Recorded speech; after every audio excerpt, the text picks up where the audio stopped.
Wearing a mask of millions, a courier in South China's Guangzhou city received a cash reward of 100,000 yuan, about $15,300 from the police on Wednesday, for reporting a package of 300 kilograms of crystal meth.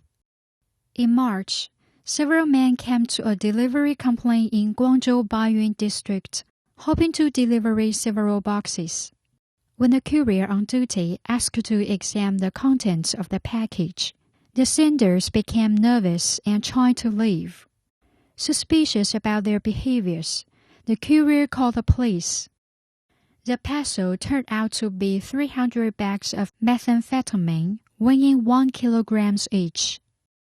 Police are hunting for the suspects. The courier is expected to receive a further reward of up to 200,000 yuan if the case results in convictions.